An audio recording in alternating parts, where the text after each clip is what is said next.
Bhagavate Ramakrishnaya. Om. Salutations to Sri Ramakrishna. In today's Mantra Yoga, we are going to speak about remembrance, memory. We have seen how memory is essential to life. It's an essential component of consciousness. And yet, there are some memories that are so traumatic and disturbing and so unwanted. It's obvious that they form part of us in a way. We also can use this tool, this powerful tool of consciousness, in order to remember God.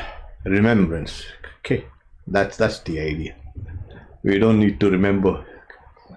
So the first component of remembrance or memory is that which is near can be seen.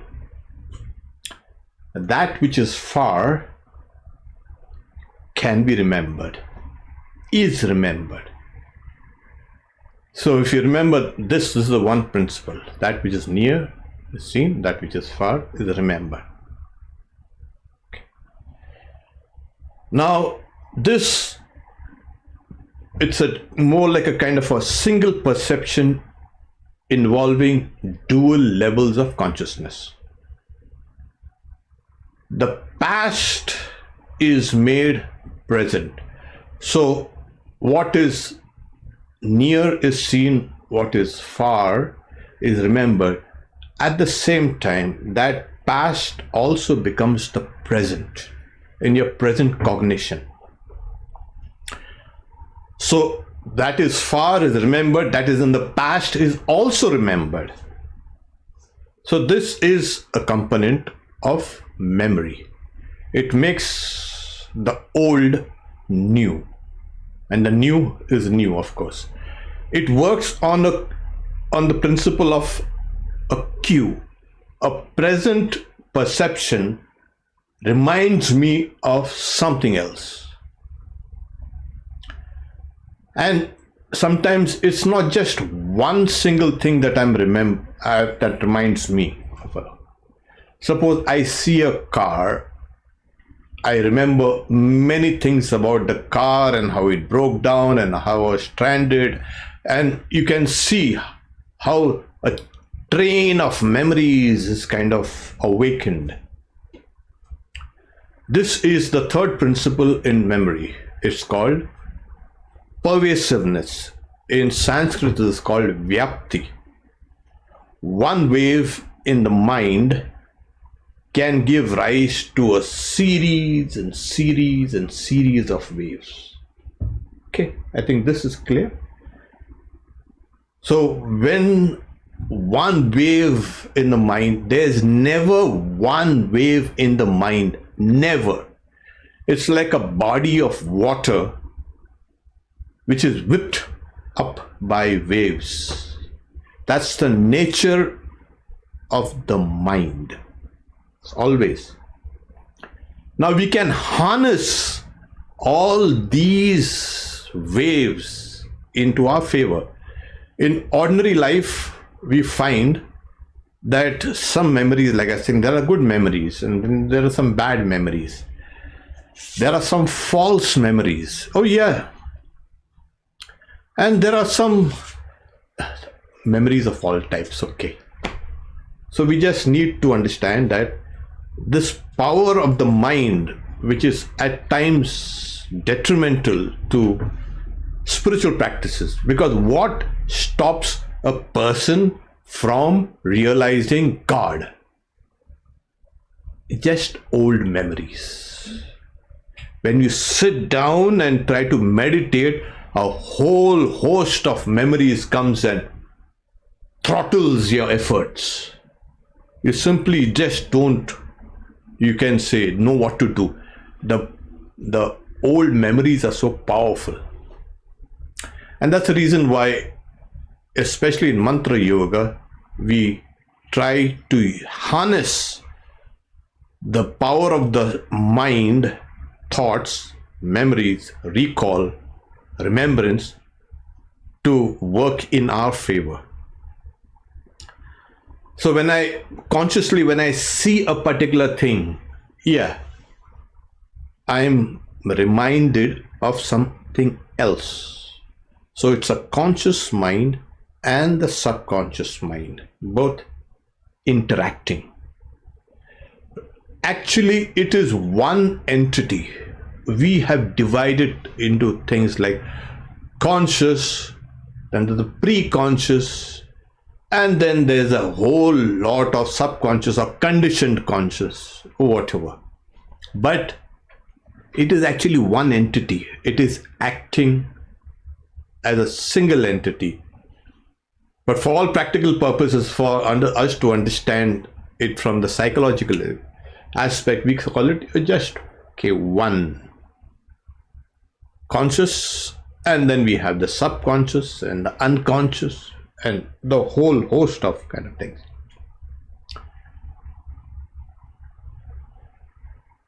So remember, there are these three principles. First is that which is near is seen, that which is far is remembered, that which is present is seen, that which is in the past is remembered. One memory gives rise to a train of old memories. Okay. Now this is kind of more or less understood. What has this got to do with mantra yoga? Oh, well, mantra yoga is when you repeat a mantra, if it is mechanical and if you have really plunged into this repetition along with an attention, then your mind is in a kind of a state of flow. Okay, so what is that state of flow? The waves of the mind are kind of harmonious. The brain emits these waves, the alpha and then the beta waves and the delta waves. The delta is sleeping, you go to sleep, there is no memory at all. So all these waves that they are there, they are coherent. It comes in a smooth flow. Okay. But when certain disturbances come and the mind is kind of in an upheaval, there are n number of trains of thoughts coming in, and we can see it. The guy is just kind of, tortured with all these innumerable incoherent thoughts that are coming out here. It is sometimes memories can kill us, and memories can also make our spiritual life great. That is the idea. So much for the dynamics. So what has this memory said? So Sri Ramanujacharya, he was one of the great teachers, acharyas, who propounded the doctrine of devotion, bhakti. And he says, if there is a coherent remembrance of the thing that you are taking the name of, suppose we are talking about Om Namah Shivaya. Okay. So what happens is you are reminded of the deity Shiva. Obviously. Like you say, okay, what's your name? Okay, there's Michael sitting there. Fine. Now, when I remember Michael, I remember everything about him. Okay, there are many things about Michael, and a whole host of memories comes. So similarly, when you're taking the name of Shiva or Ram Krishna or Durga or you can say Vishnu, or any god, or Christ, or Buddha, a whole host of memories follows in a string. This, according to Sri Ramanujacharya, is a form of meditation. The classical idea of meditation is you got to focus on one object and remove of all associated ideas regarding that object, the memory, just the meaning of that object and the object, nothing more. But in this, what happens is you are using that particular a divine object, a divine symbol, and then all the associated memories do arise along with that memory. So when we are doing japa, what happens is, suppose we are doing Om Namah Shivaya. Okay, so we are reminded of Shiva and all what Shiva stands for, the reality, and also all the thoughts that you have associated with Shiva. Oh, he is kind and is compassionate, and he is kind of he sits down in the Himalayas and meditates. All these things, they all come. Okay, this is important in remembrance memory. So every time you are doing japa, you are awakening, arousing all associated memories. And this is meditation. Don't stop all the memories. Don't make it a kind of a single thought, like in the yoga meditation. In the yoga philosophy, there needs to be just one thought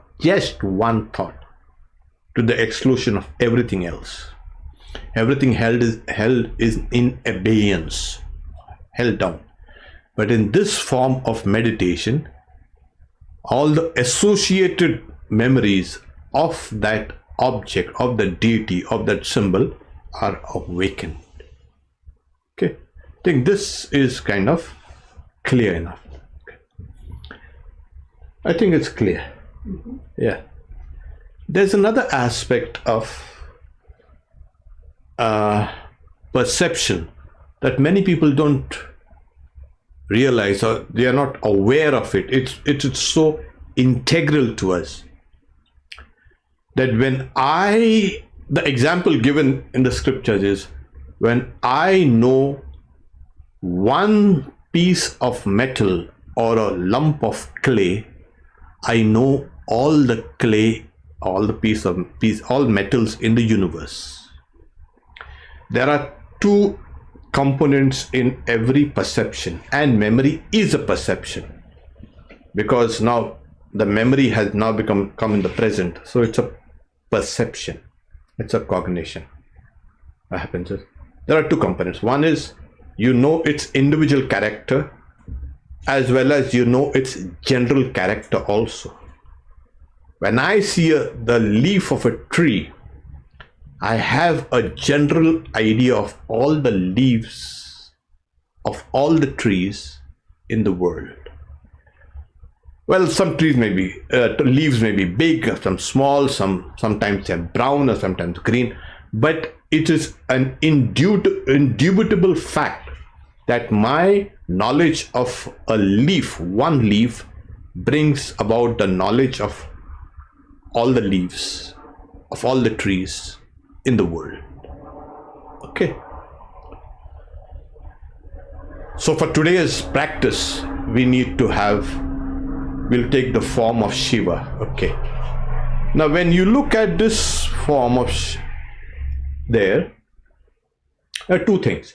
One, you see the symbol of Shiva, and then you're reminded of Shiva. What is Shiva to you? You can relate to Shiva from the standpoint of the symbol. Then the symbol is personalized into a form of a deity, and then in this case, the cosmic aspect of that symbol, and that personality is also part of your cognition. It should be technically, yeah. When you see any symbol or any image of God, you must not think that God is only in that image. That makes you an idolater. It's idolatry. You must think of God as all pervasive. God has given rise or created this universe. God is not a small kind of individual like us. We can't even handle our thoughts. And if we make God like us, God cannot handle this creation. So much for that. So every remembrance will have this component, the individual as well as the collective. When you take the name of Ram Krishna, you see the form of Ram Krishna, and then you also must comprehend its universal form. Ram Krishna's universal form. Similarly, when you are repeating the mantra, now this is very important. When you are repeating the mantra, it is an individualized form of sound, but it has another form which is its general reality, general dimensions. It's a cosmic dimension. Now, well, this mantra was given to me by my guru, I heard it, and this is recommended, or whatever, however you've received it, whatever, and whatever you're repeating, while repeating it, the cosmic idea of the mantra, cosmic dimension of the mantra should also be remembered. And as I said, remembrance is now held in the present moment. So the whole idea of yoga is bring the past and the future and hold it here in the present. Keep your mind in the present. All forms of mindfulness and yoga and whatever is trying to keep the mind in the present. Well, yeah, now you're harnessing the powers of your subconscious and pre-conscious and your conscious mind, everything into a kind of powerful instrument to take the name of God. This is okay, we are okay, everything is fine. Now for the practice. Now we've got to practice it a little. And how do you practice it? So we will take the mantra Om Namah Shivaya. Okay. Keep that picture also, just to kind of give you the idea. So Om Namah Shivaya. Or if you like any other mantra with any other deity, that's okay with you. For this class and this kind of episode of the mantra yoga, you'll say Om salutations to Shiva.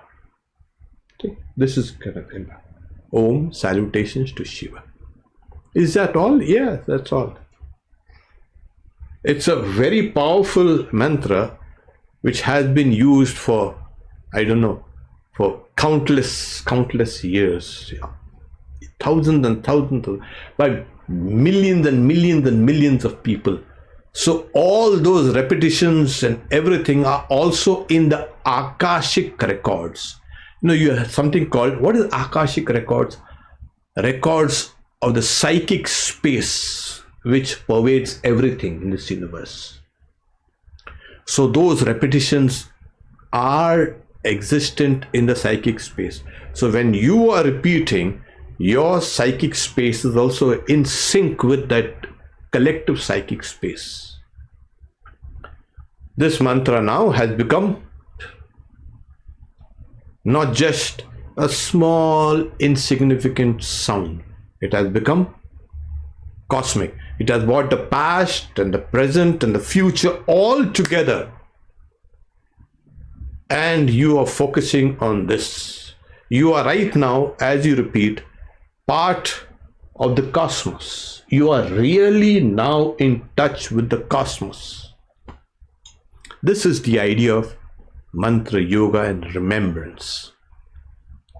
Okay, so we'll take Om Namah Shivaya. Remember, as you're repeating this Om Namah Shivaya, you look at the symbol of Shiva. It's called a Shiva Linga. You try to remember the face of Shiva. That's the figure of Shiva. With the blue, white, you can say, looks, and with those matted locks and all this kind. It's beautiful. And you also simultaneously need to remember Shiva's cosmic aspect. That is important.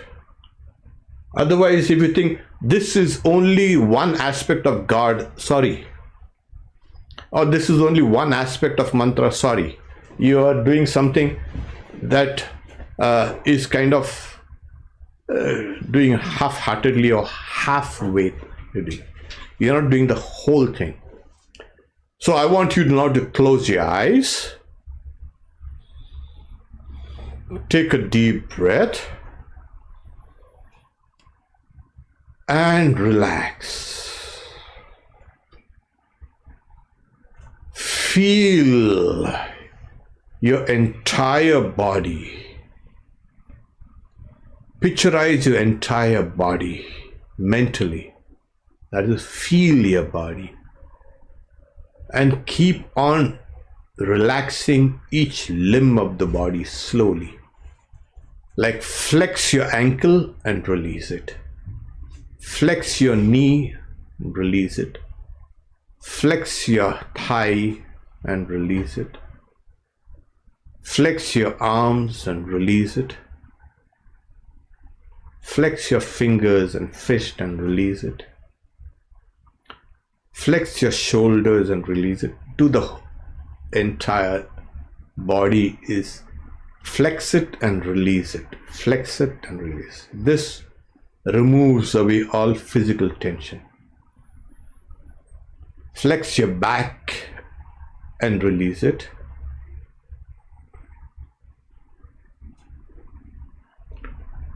Now become aware of your breath. Don't regulate it, just become aware of your breath.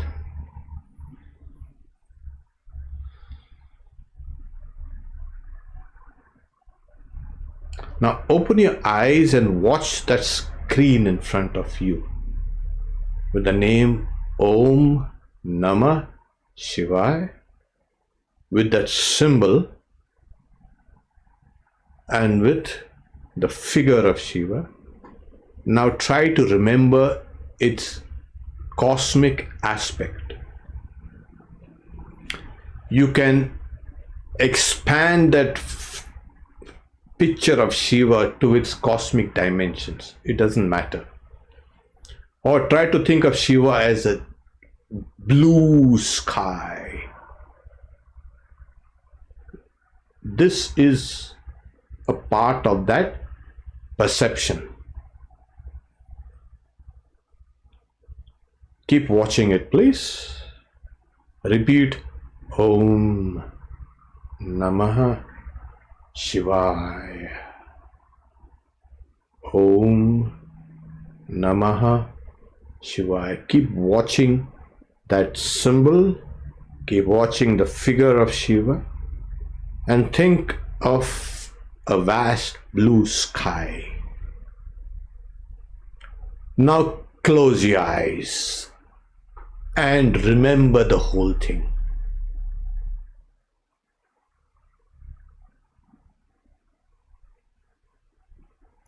Keep on remembering.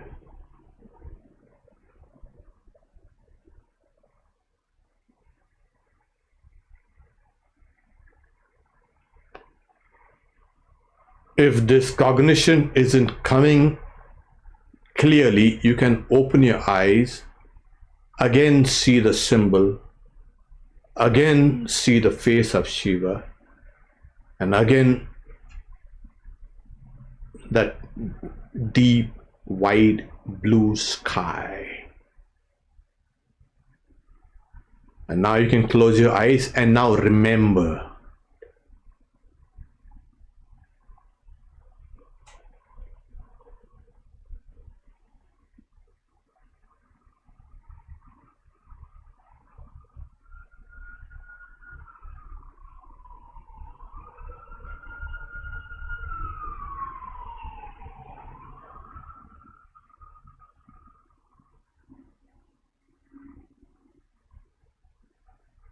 Again, if the recollection is getting fainter, it's not clear, open your eyes once more and look at the screen, and again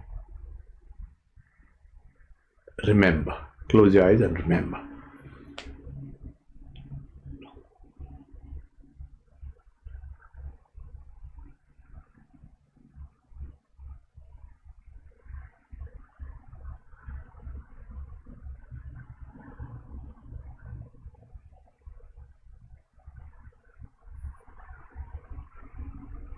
Okay, let us stop here. Take a long, deep breath. Open your eyes, please.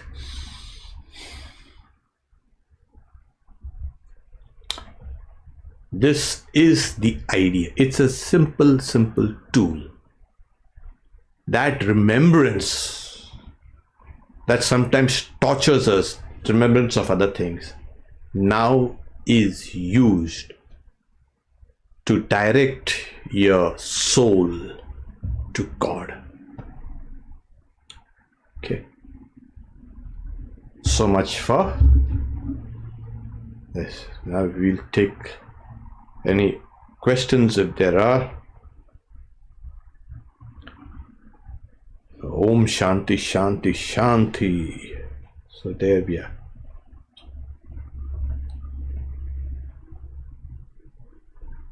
What's the first? You can say if there's any.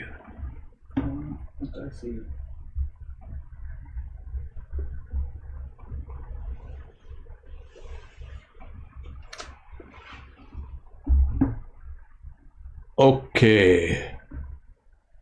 There are, yeah. Good, very good. There are no questions. That's so all pranams and thank you, and pranams and thank you. Okay. So pranams and thank you. Okay. As you can see, we've shifted our venue. It's just for today. Okay. We'll be back in a. So thank you all for joining us here at the Vedanta Society in Hollywood. We see you again next Saturday with another aspect of Mantra Yoga. Class 6. Om, peace, peace, peace.